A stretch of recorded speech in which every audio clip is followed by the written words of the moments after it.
puesto al día de hoy a la plática yo y mi casa. A ver, di conmigo, yo y mi casa. Yo y mi casa. Estas son palabras de Josué. Yo y mi casa serviremos al Señor. Déjame orar, sí, vamos a orar y luego entramos aquí a esta escritura que te quiero compartir. Señor, gracias por tu presencia en este lugar, en medio de nosotros. Oramos que tú vengas, que tú nos hables, que tú nos confrontes, que tú nos animes en este tiempo para seguirte como familias, como hombres, como mujeres, como individuos, seguirte de todo corazón. Háblanos, Espíritu Santo, en el nombre de Jesús. Amén, amén. Josué 24:15, y leo de la Nueva Traducción Viviente, es una expresión de este hombre, de Josué, ante una situación que está siendo apremiante en el pueblo de Israel, después de que ya conquistaron la tierra y Josué la acaba de repartir. Pero al repartir la herencia que Dios le había otorgado a cada tribu de Israel, algunas de las tribus empiezan a permitir influencia de lo que está sucediendo con los pueblos alrededor de ellos, empiezan a permitirlo dentro de ellos y empiezan a ligeramente desviarse del corazón de Dios. Y Josué, siendo un hombre ya mayor en este tiempo, ya grande, él en una conferencia donde junta a todo el pueblo y viene siendo como la terminación del contrato donde ha repartido la herencia, él se levanta en medio de todos y les dice: elige hoy mismo a quién servirás. Le está hablando al pueblo: elige hoy mismo a quién servirás. Estoy empezando a leer a mediación del versículo y dice: ¿acaso optarás por los dioses de tus antepasados que sirvieron del otro lado del Éufrates? ¿O preferirás a los dioses de los amorreos en cuya tierra ahora vives? Y luego aquí es donde él hace esta declaración, la cual es sumamente importante, y es una declaración que la vamos a ver en distintas formas a lo largo de la palabra de Dios. Aquí él dice: pero en cuanto a mí y a mi familia, la Reina Valera 60 dice: yo y mi casa, nosotros serviremos al Señor. Hoy quiero hablarte de la importancia de tener a Dios en casa, de servir a Dios y de que todos en la familia estén involucrados en el servicio a Dios a través de su presencia en nuestro hogar. Y quiero ponerte varios ejemplos de personas. El primero de ellos se llama Noé. Noé casi pareciera como un personaje ficticio, pero ese hombre vivió, ese hombre pisó la tierra.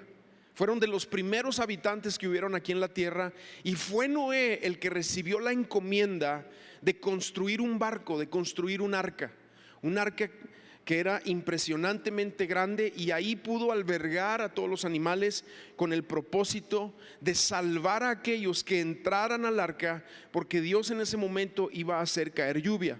Hasta ese momento en la tierra no había llovido, sino que se levantaba un vapor de la tierra, del suelo, y era como se regaban, como se hidrataban todas las plantas, los árboles, todo lo que había. Pero Dios le habla de que va a abrir las ventanas de los cielos, va a abrir los abismos y va a haber lluvia, cosa que la gente no entendía. Sin embargo, era la proclamación de lo que Noé tenía que decir, que era una manera de decirle a todo mundo que venía un juicio, que venía algo de parte de Dios. Y hay una expresión en Génesis capítulo 6 acerca de cómo está la tierra en ese tiempo.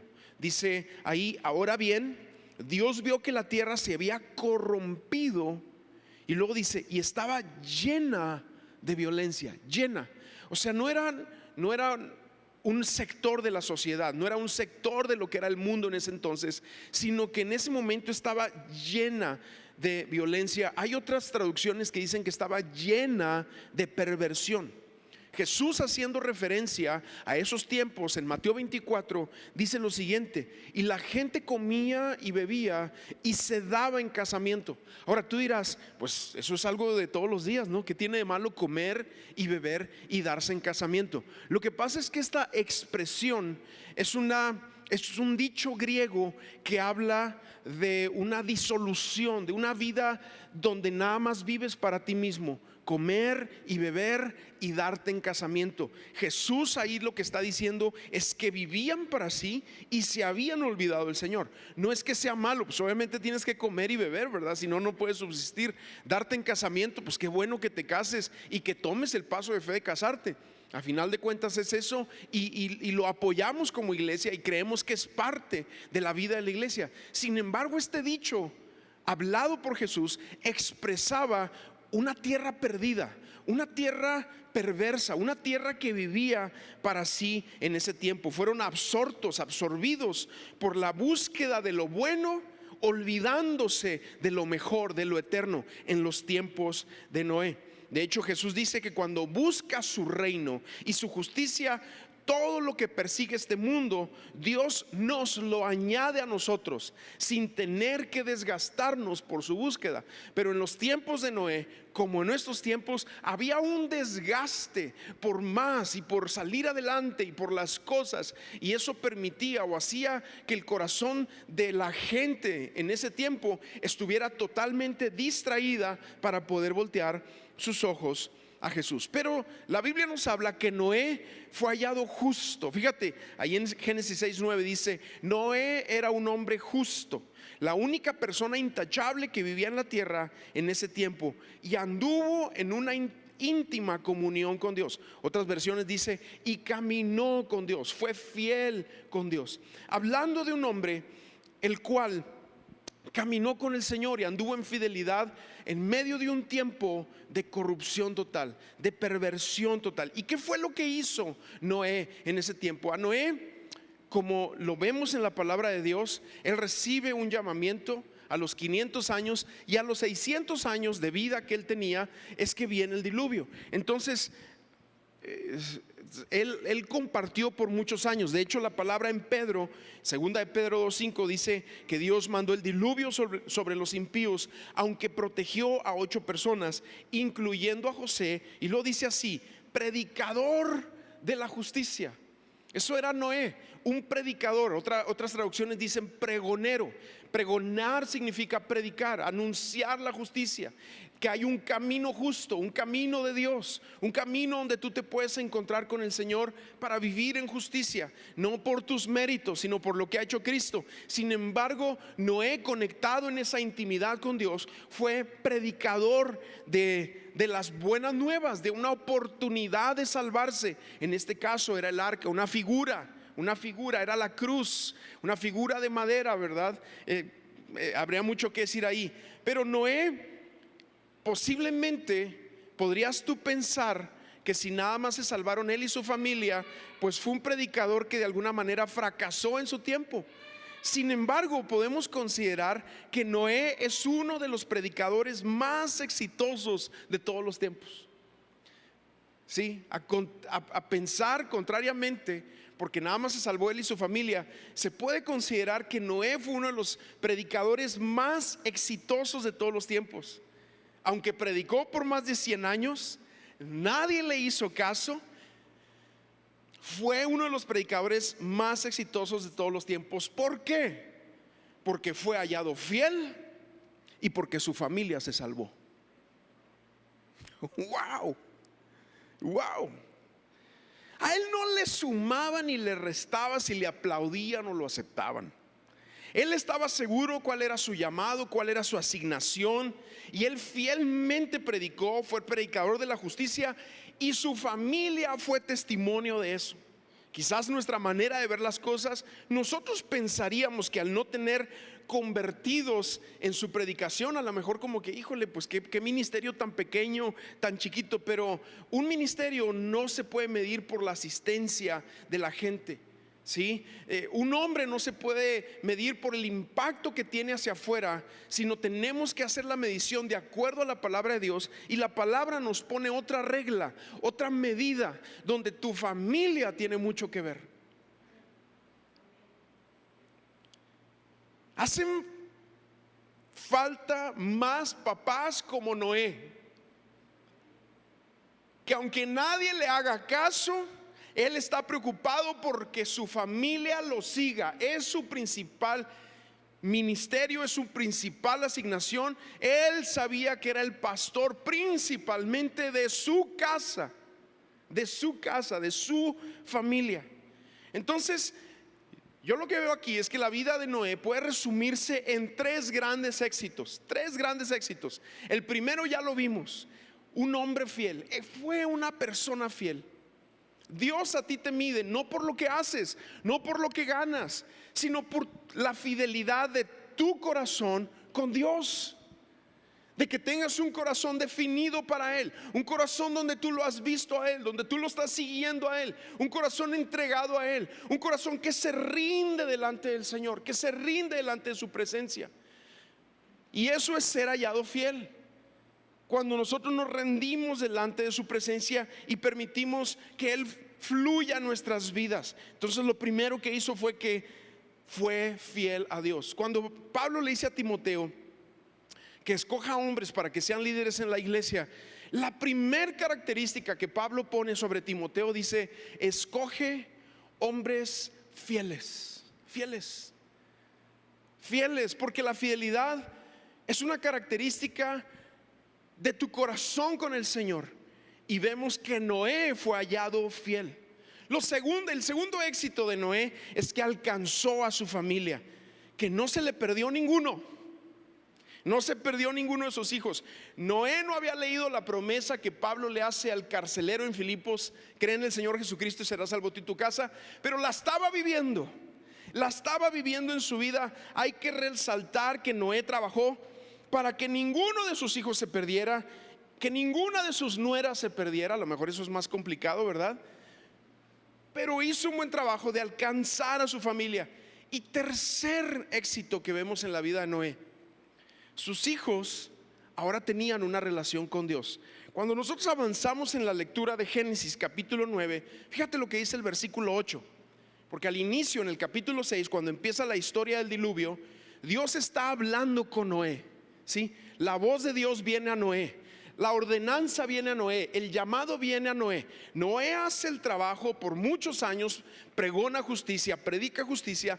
Pero para el capítulo 9, cuando se acaba el diluvio y ellos amanecen ya en la tierra, ahora dice así: entonces Dios le dijo a Noé y a sus hijos. Ahora Dios ya también hablaba con sus hijos: ahora mismo yo confirmo mi pacto con ustedes. Ya no es nada más Noé, ahora está hablando sobre sus hijos. Dice: con ustedes y sus descendientes. ¿Y por qué veo yo un éxito ahí? Porque ya los hijos de Noé no es que venían a la iglesia porque sus papás lo traían, sino que ellos tenían una relación con Dios. Por eso Noé fue un hombre exitoso en lo que hizo. Fue hallado fiel, alcanzó a su familia. Y vemos por testimonio que ahora su familia, sus hijos, tenían una relación con Dios. Tenían una relación personal o un hablar con Dios. Hoy en día urgen hombres que se levanten y mujeres que se levanten así como Noé, que tengan una relación con Dios, que sean fieles, que guíen a sus hijos en los caminos de Dios y que enseñen a sus hijos a caminar con Dios. ¿De qué sirve tantas cosas en la vida? Jesús nos lo dice de esta manera: porque ¿de qué sirve a uno ganarse todo el mundo si se destruye o se pierde a sí mismo? Y de repente nosotros nos vemos de alguna manera empapados de esta neblina que se nos trata de influenciar en la sociedad donde vivimos, donde pareciera como que es más importante proveerle a los hijos, que no les falte nada, que lo tengan todo. Pero de repente tenemos a hijos que no están caminando con el Señor, que están perdidos, que están distraídos. Y la preocupación más grande muchas veces como papás es que tengan lo suficiente dinero, que tengan los mejores puestos de trabajo, que tengan la mejor educación. Y no estoy en contra de esas cosas. Obviamente también va a ser un testimonio de que Dios está con nuestros hijos, el hecho de que ellos vivan todas estas cosas. Pero no es lo primero, ni es lo más importante. Lo más importante es que nuestros hijos conozcan a Dios. Y hay padres que tienen que hacer de esto una prioridad en sus vidas, vidas, cuando no es prioridad en nuestras vidas como padres y nada más deseamos que salgan adelante, pero todo lo demás que lo conocemos bíblicamente es como una oración, pero un poco ambigua dentro de nuestro interior y no como una decisión, como un altar hecho en casa, entonces a lo largo del tiempo veremos el fruto en nuestra familia.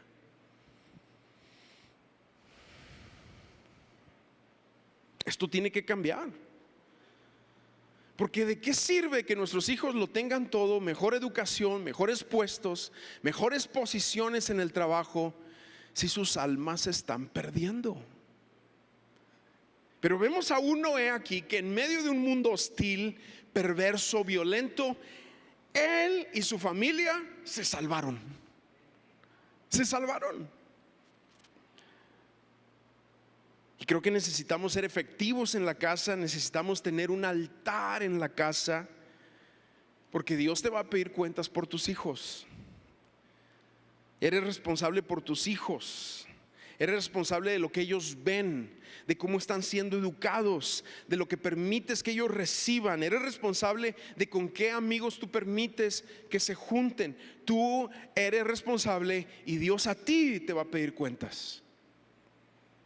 Quiero ir al segundo ejemplo, es el ejemplo de Josué. Ahorita hablábamos de esta expresión de Josué, pero cuando Josué utiliza esta expresión, yo y mi casa, déjame leer de nuevo el pasaje. Dice: elige hoy mismo a quién servirás.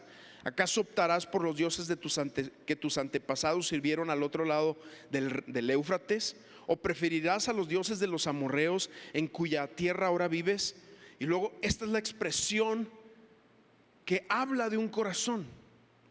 Dice: pero en cuanto a mí y a mi familia, o sea, yo y mi casa, nosotros serviremos al Señor.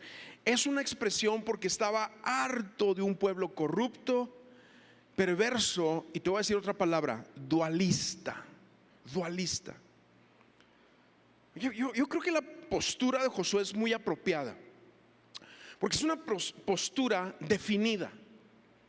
Y si algo nos lleva la palabra de Dios y algo constantemente nos lleva la Biblia, es a que definamos nuestro corazón, a que tú y yo estemos definidos en quiénes somos y a quién servimos, que tú y yo estemos definidos en el nombre que ha sido puesto sobre nuestro corazón, que seamos definidos en cuanto a lo que vivimos y somos. Cuando no entendemos eso, entonces vamos a permitir corrupción, como yo te decía ahorita, vamos a permitir perversidad y vamos a desarrollar una mente dualista. Una mente dualista es una mente que se mueve en varios criterios, pero que a final de cuentas alguno de esos criterios va en contra de la Biblia, en contra de su palabra. Dualista es que no está definida. Jesús dice también en Mateo 24, justo después de hablar de las expresiones de Noé, dice: el amor de muchos se enfriará por haberse multiplicado la maldad. Y es que en estos días donde vivimos, la multiplicación de ideologías, la multiplicación de posturas progresistas, cuando el cristiano no está definido, lo va a convertir en un cristiano dualista. Pero Josué se levanta en medio de un pueblo que, al ser ubicado en la tierra prometida y rodeado por pueblos que tenían una filosofía, una forma de pensar totalmente separada de Dios, en lugar de ellos convertirse en un impacto, en una influencia, Jesús lo dice, en sal y luz a su generación, se dejan influenciar y poco a poco empiezan a abrir la puerta de la forma de pensar de la gente alrededor de ellos en cuanto a su manera ligera, progresista, en cuanto a su forma de idolatría y su ideología en su tiempo. Pero Josué, está tomando la postura de decir, ¿sí? Es una postura de servir al Señor. Y no es que no le importe el pueblo, le importaba el pueblo. Él había peleado las batallas, él había conquistado los reinos, él había derribado los muros de Jericó, vio la mano de Dios, hizo tremendas hazañas. Un día oró y el sol se detuvo para poder terminar una batalla, poder terminar una guerra. Conquistó a diferentes reyes, le puso su pie sobre sus cuellos, hizo todo lo que hizo porque tenía un llamado. Pero ahora él está diciendo a las familias que ha tomado una decisión por el Señor. Y lo que no le está diciendo que no les interesa al decir allá ustedes, pero yo y mi casa serviremos al Señor. Pero sí les está diciendo, ya son grandes ustedes, ya son familias, ya ustedes tienen sus propias responsabilidades, ustedes han visto lo que Dios hizo, pero yo y mi casa serviremos al Señor. Están muy serios, Es como decir, ustedes ya saben, ustedes ya saben que tenemos a un Dios glorioso, a un Dios amoroso, a un Dios misericordioso, pero también tenemos a un Dios celoso, a un Dios que pide de nuestros corazones que estemos definidos. Ustedes ya saben que Dios nos ha hecho cabeza y no cola, que estamos arriba y no abajo. Ustedes lo conocen, pero si ustedes no le quieren servir, Josué les está diciendo, allá ustedes, pero yo y mi casa serviremos al Señor. Mira, nosotros los que somos pastores, a veces nos desgastamos, hable y hable y hable y hable, y aconsejando y aconsejando y aconsejando y aconsejando.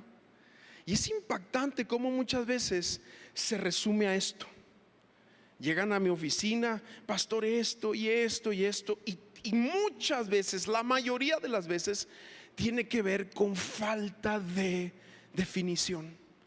Y la mayoría de las veces esta es la misma expresión.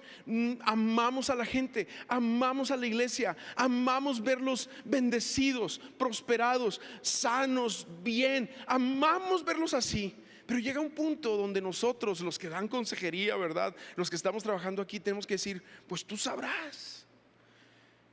Y uno en el corazón tiene que decir, pero yo y mi casa serviremos al Señor.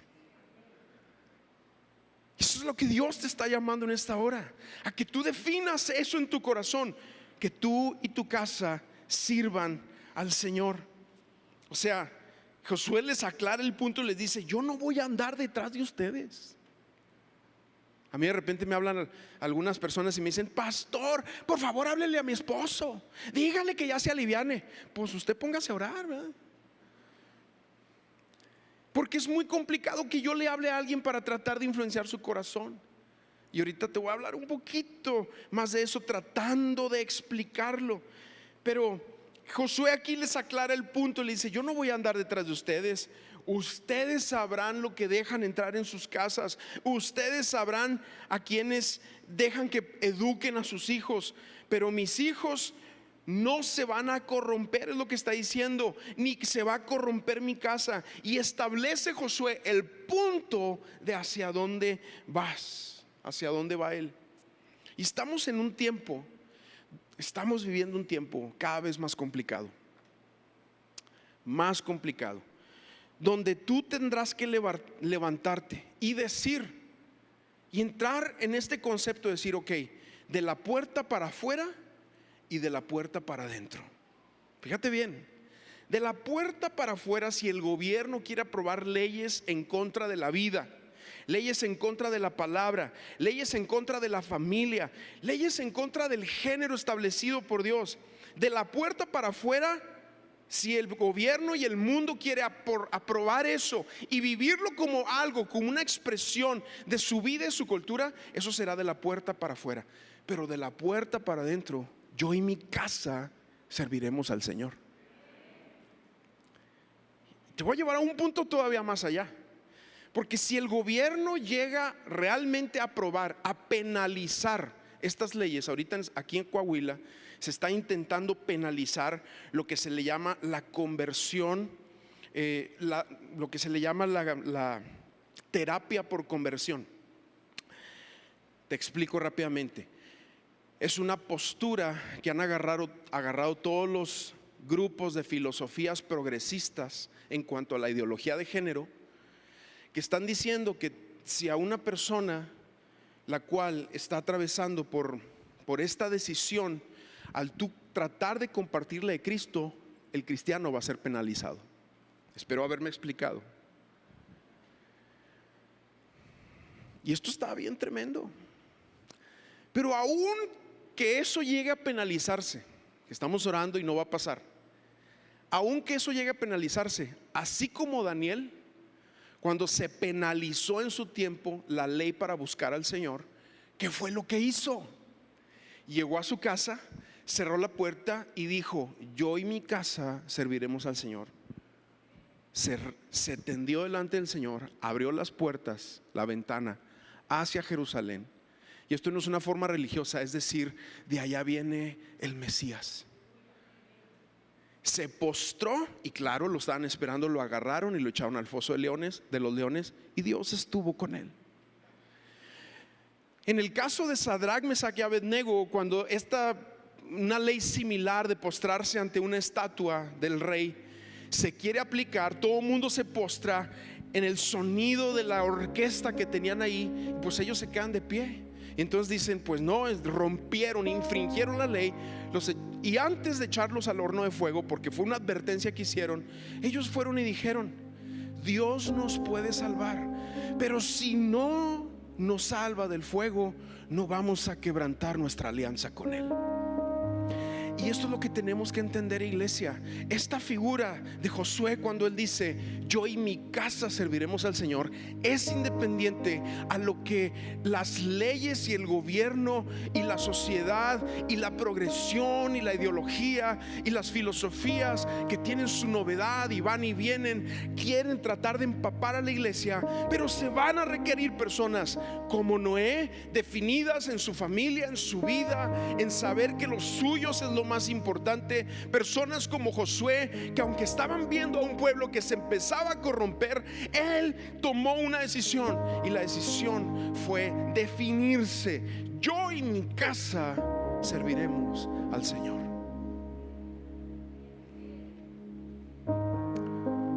Una persona que no se definió fue Lot.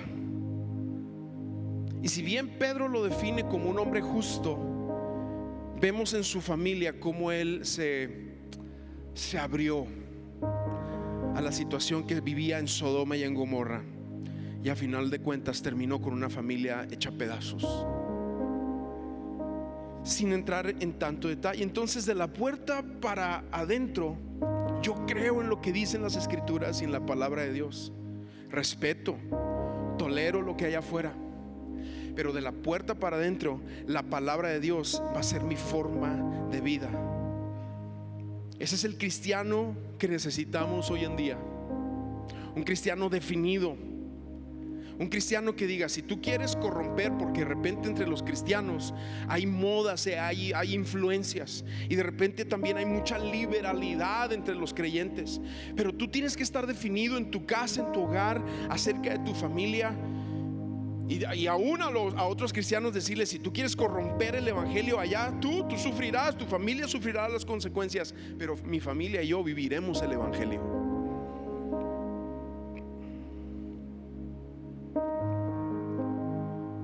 Si tú quieres vivir una actitud crítica, en una actitud enfermiza, en una actitud agobiante en contra del evangelio, de la iglesia, del testimonio, allá tú. Pero yo y mi casa serviremos al Señor. Si quieres vivir para tus propios deseos, allá tú, pero yo y mi casa serviremos al Señor. Y por último ejemplo que quiero ponerte, lo mencioné ahorita de una manera muy fugaz. Hechos capítulo 16, versículo 31. Ahora es el ejemplo que Pablo le da al carcelero. Es el ejemplo, yo le puse aquí la promesa de la palabra.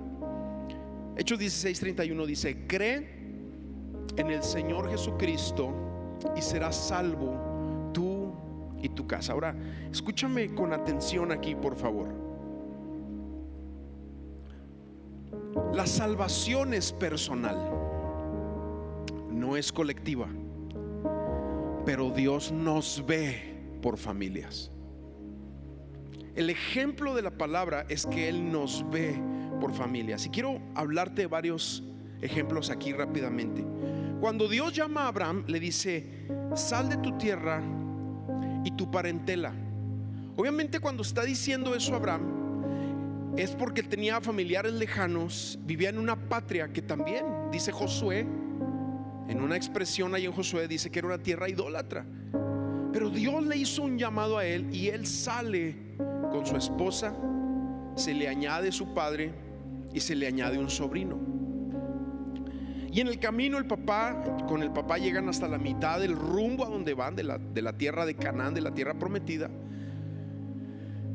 Y Dios le vuelve a hablar y viene esta expresión: vete de tu tierra y tu parentela, hablándole Dios a esta familia. Y cuando Dios más adelante le da la bendición, le dice: de ti, de tu familia, de tu simiente. Hablando obviamente de Jesús, pero era una familia. Dice: serán bendecidas todas las familias de la tierra. Eso es un ejemplo. Moisés, cuando Dios le da el mandamiento de celebrar la Pascua, recuerda que va a pasar el ángel destructor, va a venir la muerte sobre los primogénitos. Dios da una instrucción y les dice: van a agarrar el cordero, van a poner la sangre en un lebrillo, van a untar los dinteles de las puertas, y como familias se van a comer el cordero y los panes sin levaduras. Como familias. Y como familias fueron liberados de Egipto. Otro ejemplo, cuando Rahab, ¿te acuerdas de ella? La ramera de Jericó. Ella tiene fe, al ver los espías, los guarda en su casa y les dice: por favor, tengan misericordia de nosotros y de mis padres y de mi familia. Y empieza a hablar de todos los que están cercanos a ella, y le dan la instrucción de que sobre la ventana del muro que estaba en su casa, del muro en Jericó, tenía que colgar una grana, una tela rojiza, como una figura de Jesús. Y es impresionante, pero la Biblia nos dice que los muros cayeron, sin embargo ella vivía en el muro. Entonces podemos concluir que el único parte del muro de Jericó que no cayó era la casa de Rahab, con todos los que estaban ahí. Familias. La salvación es personal, obviamente, pero la promesa de salvación es sobre ti y tu familia. No te olvides de eso. Tenemos que orar por nuestros hijos, tenemos que orar por nuestros nietos, tenemos que orar por aquellos que están alejados de Dios. Tenemos que clamar delante de nuestro Padre, porque ellos son promesa de Dios. Porque si el evangelio llegó a tu vida, si el evangelio ha entrado a tu familia, no te conformes nada más contigo. Es cuestión de tiempo, pero más adelante, teniendo paciencia, dando testimonio, vamos a ver que tú y tu casa, toditos, van a servir al Señor.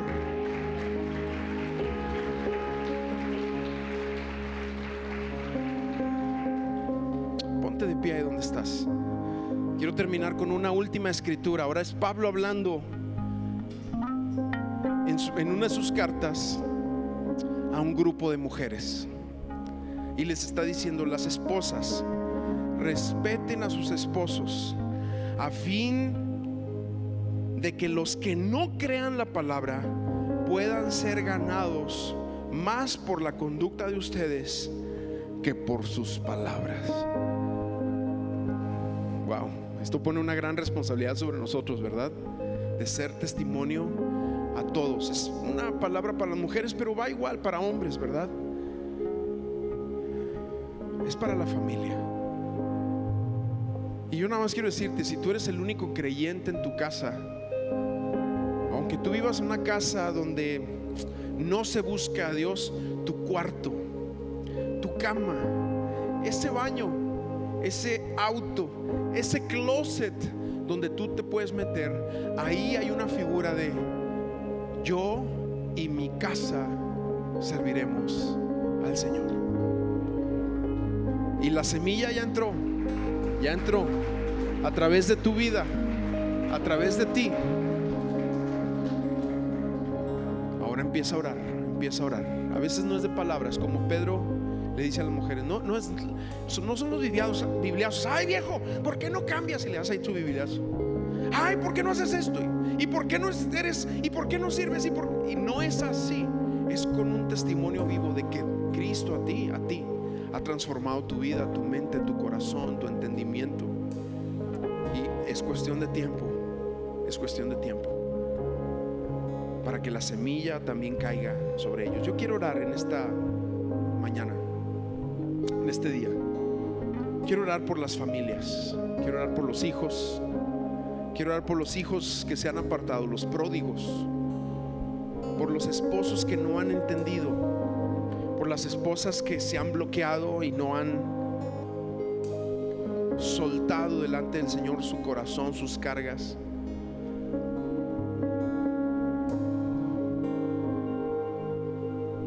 Vamos a orar por ellos, por papás. A lo mejor tú tienes padres que están atados a alguna mentira, a una tradición que no les permite ser libres. Bueno, ahí donde estás, ahí donde estás. Y si tú tienes a tu familia a un lado, ora por ellos. Empieza a orar para que Dios llegue. Haz esta declaración: mi casa y yo y mi casa serviremos al Señor. Hazla ahí donde estás. Yo y mi casa serviremos al Señor. Ni uno de mis hijos se va a perder, ni uno de mis generaciones se va a perder. Yo y mi casa serviremos al Señor. Yo y mi casa serviremos al Señor.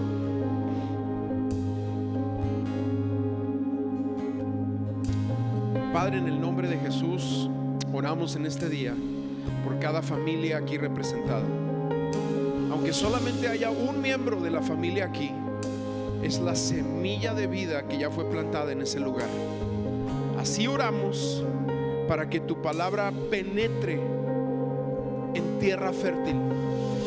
Oramos, Señor, que cada uno aquí es tierra fértil, representante de tierra fértil en sus casas, en sus familias, y que la semilla va a germinar ahí para dar vida, para traer salvación en el nombre de Jesús. En el nombre de Jesús. Dilo de nuevo: yo y mi casa serviremos al Señor. Dilo de nuevo: yo y mi casa serviremos al Señor. Ninguno en mi familia se va a perder.